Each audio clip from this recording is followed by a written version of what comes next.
Hi and welcome back to Trev's Travels by Narrowboat. If I've got my timing correct, you should be watching this on New Year's Day.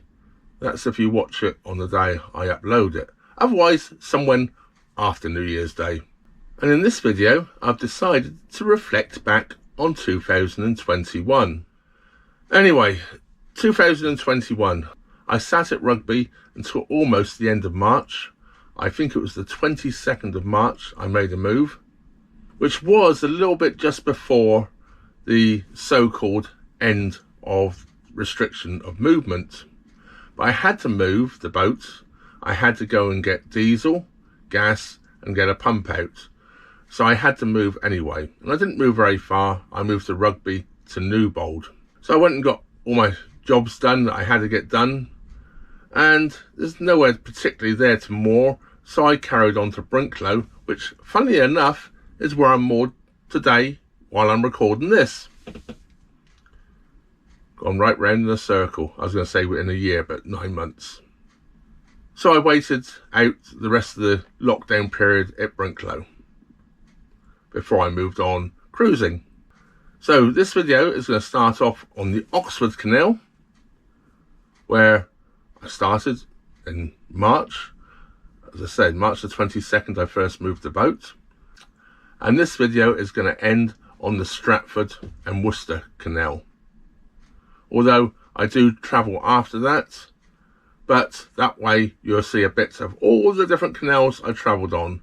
I do follow on from there, come back down the Trent and Mersey, Coventry Canal, and actually back to Rugby where I started off, because I went to Rugby for Christmas because my brother picked me up from Rugby to take me to my parents' house for Christmas, where I had a wonderful time. And you might have seen a bit about that in the previous video. Anyway, let's get on with this video, and we're going to start off on the Oxford Canal, and I will put at the bottom in the caption all the different canals we go on to. See if you can count how many different canals I go on to last year. There's quite a few, one being the shortest navigable canal in the UK. Anyway, let's get on with that video and see if you can count how many canals I go on during this video, and I will tell you at the end how many different canals there were.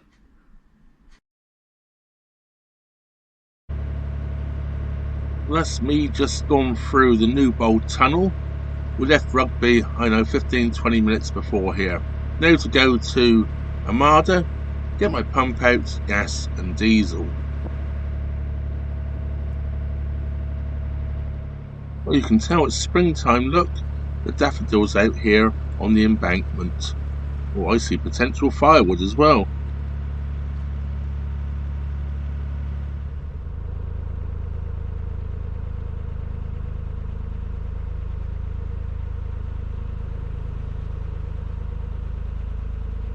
And this bridge is the route of the original canal alignment, which used to go around Newbold, which I did a walk on once before and found the old Brindley tunnel.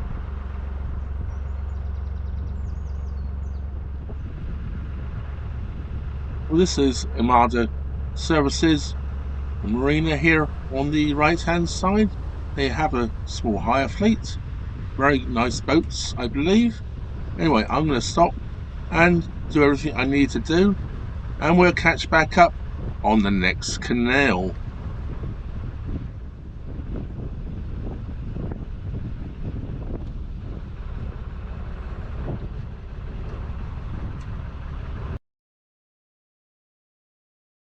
Well, after coming off the Oxford Canal, I came all the way down to the basin at Coventry. So we start the Coventry Canal from the very start. And here we have Bridge 1 as we're just about to leave the basin. This is definitely one beautiful day to go cruising. Even though the contractors cut back all the reeds into the canal. Maybe a little fresh still at the moment, but there's not a breath of wind and the sun is beaming down upon me. And I forgot to bring the old shades out with me. This is the last winding hole for me near the end of the Ashby canal. Water boats under normal circumstances can go a little further past this little swing bridge here, but currently below the swing bridge the canal is closed due to a breach. Well, this is where it is dammed off because of the bridge just below here, so you couldn't go any further than this no matter what size boat you have. And look, there's one stuck high and dry.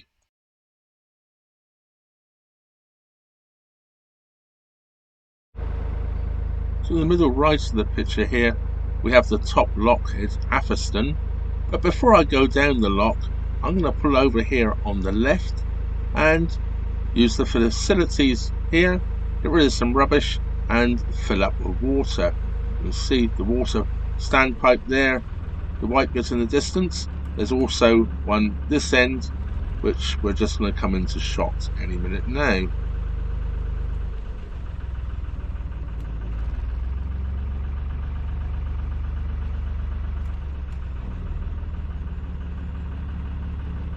There it is, you can just about see that it's hiding in the shadows.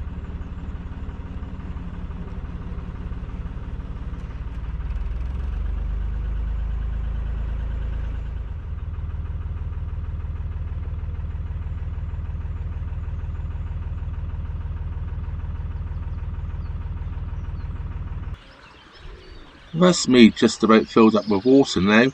I'm going to walk across and set the lock all ready for me as I leave the water point.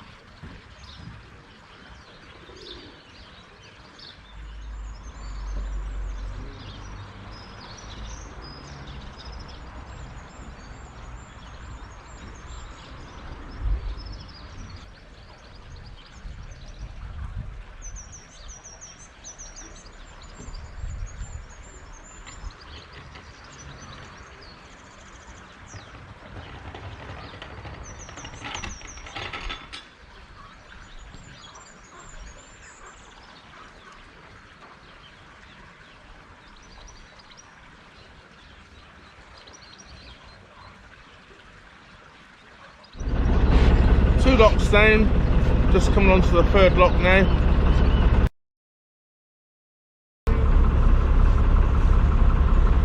Well, here's the famous Swan Inn at Bradley Junction, locally known by the locals as the Mucky Duck.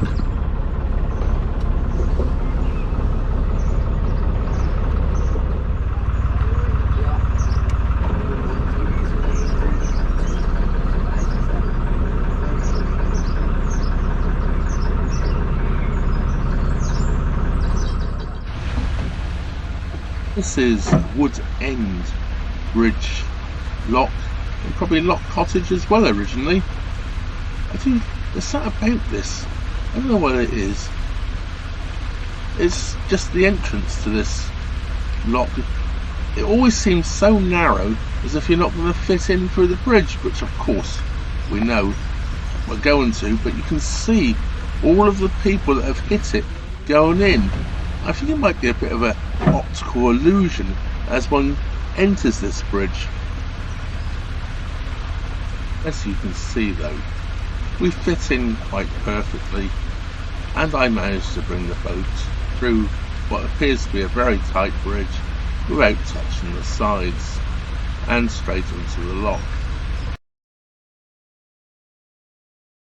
I must say I found this staircase lock very interesting.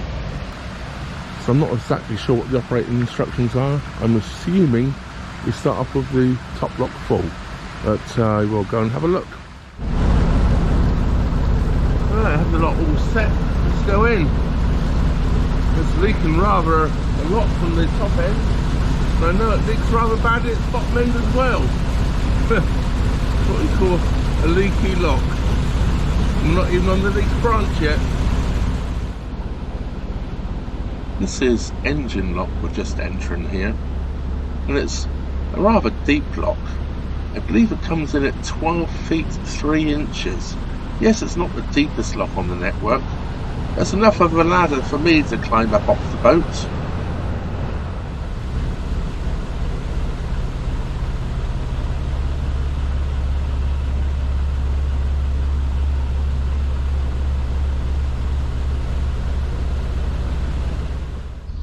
Well, Moriarty might have been Sherlock Holmes's arch enemy, but the arch enemy to a single-handed boater is the dreaded lift bridge or swing bridge. That is until this very kind gentleman here offers to operate it for me. He's just out walking his dog. What a very kind gentleman he was too.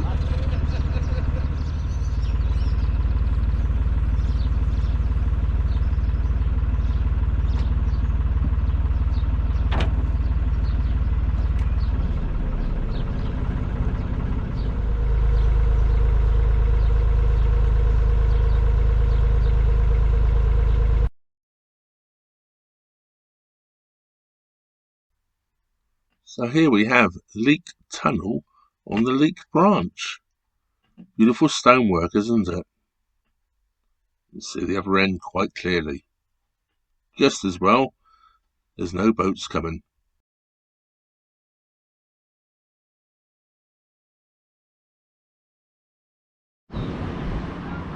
So here we have it. Frog Hall Tunnel. Will my boat fit through? So here we go. This is the moment of truth.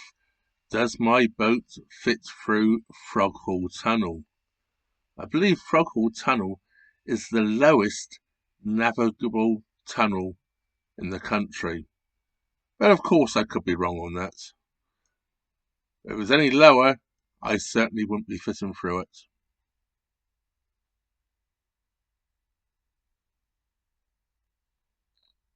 Front of the boat might have just touched the gauge there, but it's because I'm not actually in the centre of the tunnel at the moment. I've just come off the bank and the boat is just gently moving over. But it's only just touching anyway, so I'm feeling fairly safe at this point that we're going to make it, because as you can see, I've got plenty of room here to the left hand side, and as the boat comes across, we are clearing quite nicely. Let's go for it, and I have company on board. So here we have it, coming out the other end, all safe and sound. By the way, I had a kneel on the back deck to get through there. Now to swing right here and go down the lock and see if we can get moored at the basin. I have cheated, I've tripped over, there is room to moor.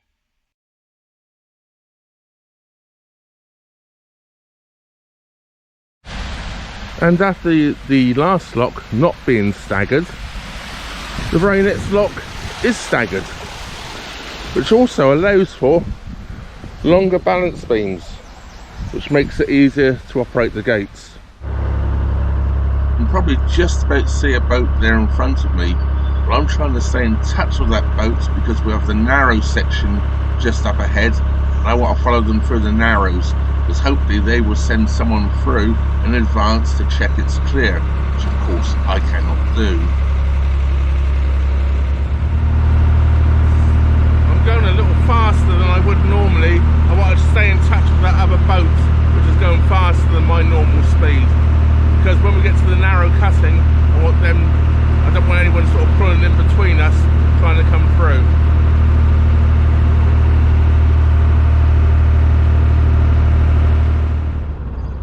Well, this is King's Lock we're just going into now, and that big white building there is the King's Lock pub.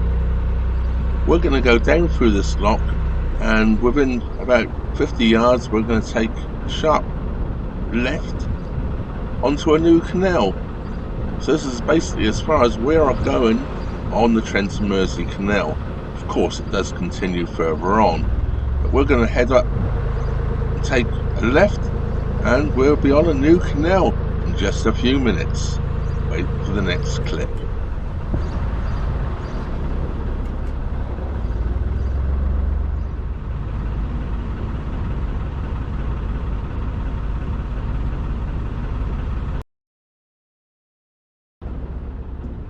So here we have it, just doing that sharp turn, or we've just done that sharp turn into our next canal, and this is the Wardall Canal, but this is the shortest navigable canal in the UK, I believe.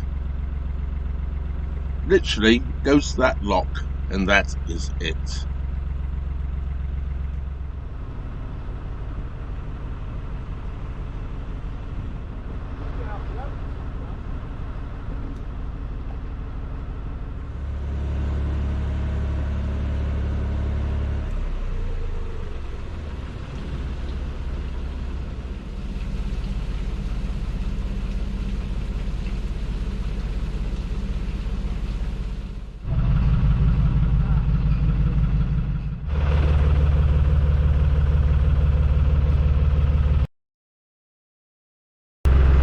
I remember seeing images of this part of the canal being empty when the breach took place just up around the corner here, and yeah, half the embankment disappeared into the river below. Canal and River Trust got on very, very quickly really in repairing it and putting it back to good.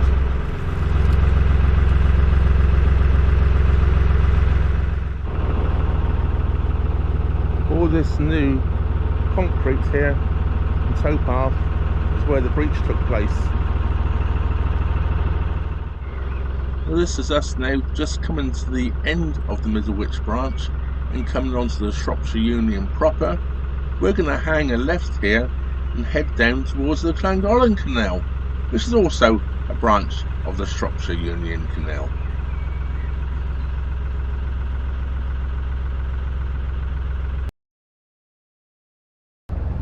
So here we have it, the Shropshire Union Canal, or known to us boaters, the Shroppy.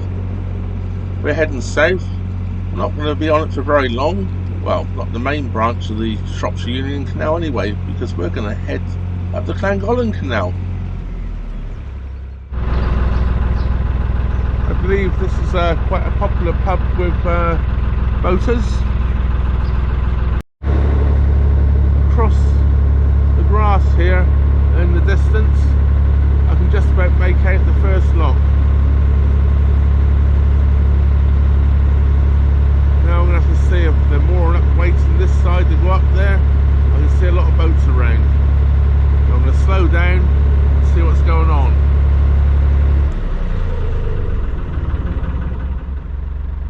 Well, this is where we take a right now and go onto the Llangollen Canal.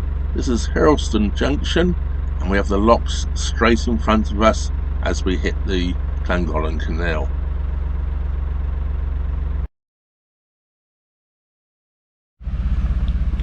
So here we have it, Baddeley lock number 1, which of course is lock number 3 for me. Very useful. It's a non-electric lift bridge that actually operates from the towpath side. This is looking down at Chirk Aqueduct from the top of Chirk Tunnel. What a great view this is too. Rather enjoyed being up here walking around.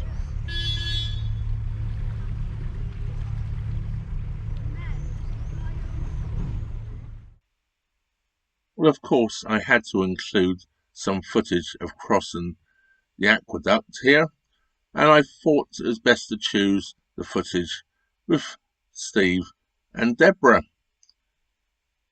This was a great crossing, and you can see a boat following us behind there in the distance. Yes, the canal in the sky.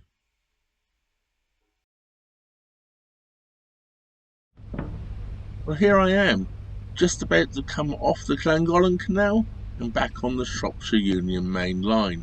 I'm going to take a right underneath that bridge where that boat has just come from and head south down on the Shropshire Union Canal. Next canal, well, I know we've been on the Shroppy before, but here we go again. What I ought to do first is go down this lock.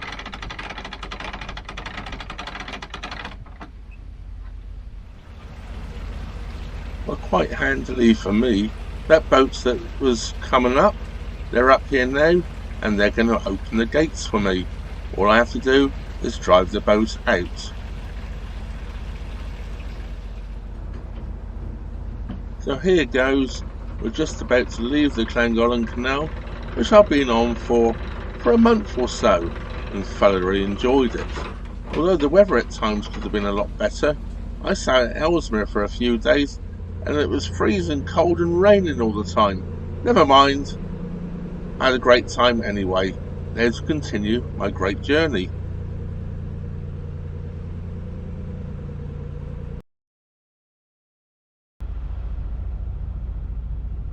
So here I am then, making that turn onto the Shropshire, and we're going to head south. Our next destination is Nantwich, which is not very far away.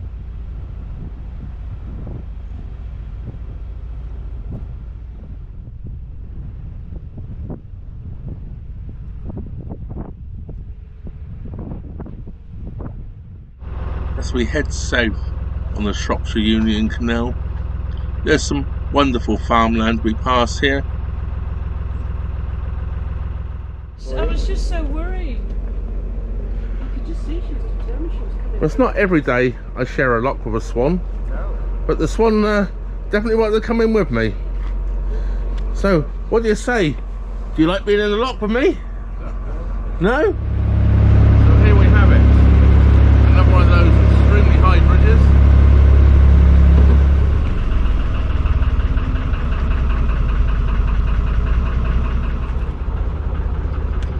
And here is another.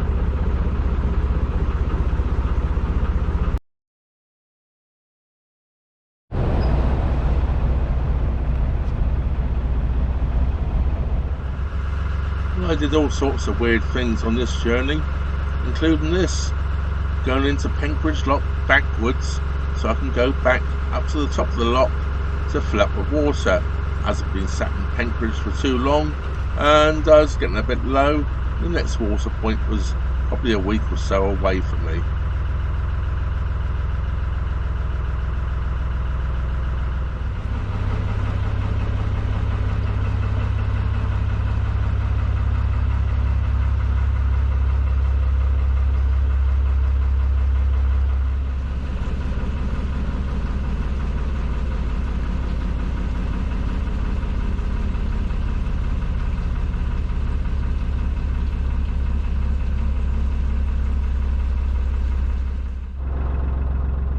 I'm finishing up this journey here at Tixall Wide. I couldn't think of a nicer place to finish the journey of 2021. So that was about 9 months worth of journeying, wrapped up. Well, I was intending to do it in 21 minutes, although I've run over it by a couple of minutes or so. I don't think you'll mind too much. I think there were some beautiful things to see there. I'd like to wish everybody a happy new year, because this is going out on New Year's Day, I hope. And I hope your 2021 wasn't too bad. And let's hope that 2022 can be better. What new journeys will I be making in 2022, you might be asking? To be quite honest with you, I haven't made my mind up yet where I'm going. So, be a surprise to both of us when we get there. And don't forget, if you're not already subscribed, please subscribe. And don't forget to hit that bell notification button. I have noticed recently there's quite a few of you that actually are not subscribed. My last couple of videos, it was over 60%. So if you like my videos, please do subscribe. It really helps the channel out a lot. And of course, it's free. Anyway, Happy New Year to you all. And that just leaves me to say, thank you very much for watching. Trevor 8.